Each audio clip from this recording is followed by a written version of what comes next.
আসসালামু আলাইকুম। কেমন আছেন সবাই? আপনারা এই ভিডিওটার কথা মনে করতে পারছেন?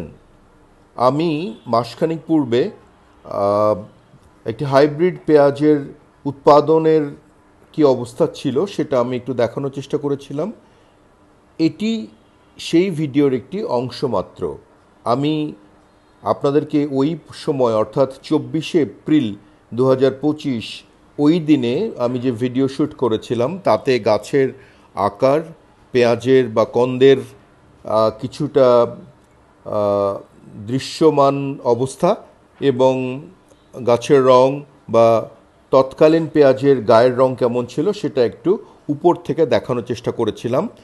তো আমি আজকে আপনাদেরকে হারভেস্ট করার পরে বা পেঁয়াজ উত্তোলন করার পরে কি অবস্থা হয়েছে সেটা একটু জানাবো।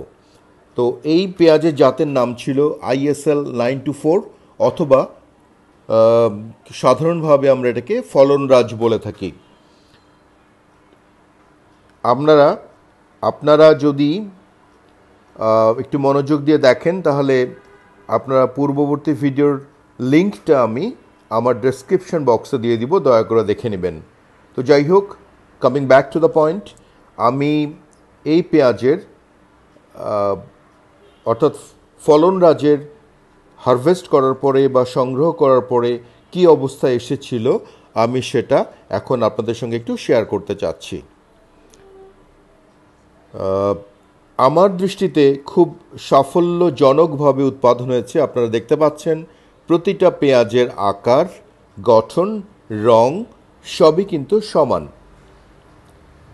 এবং এই ধরনের মসৃণ গায়ের, মসৃণ আকৃতির এবং সুন্দর গঠনের পেঁয়াজ সাধারণত খুব কমই দেখা যায় এবং এটা বাজারে তুললে কৃষক ভাই সহজেই কিন্তু সকলের দৃষ্টি আকর্ষণ করতে পারবেন এবং আমি আশা করি কিছু বেশি হলেও অন্যান্য পেঁয়াজের দাম থেকে উনি অবশ্যই বেশি পাবেন।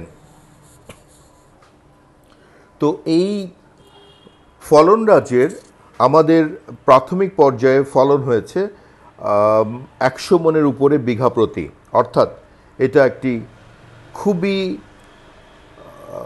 আশাব্যঞ্জক ফলাফল এবং আমরা আশা করি যে এই ফলনটা আমরা আরও বেশি পাব যদি আমরা সকলে মিলে খুব নিয়ন্ত্রিতভাবে, অর্থাৎ পরিকল্পিতভাবে এবং বিজ্ঞানভিত্তিক চাষাবাদ করে থাকি। তবে এটা আলাদা কোনো পদ্ধতি নয়, সাধারণ পেঁয়াজের মতোই চাষ করার পদ্ধতি।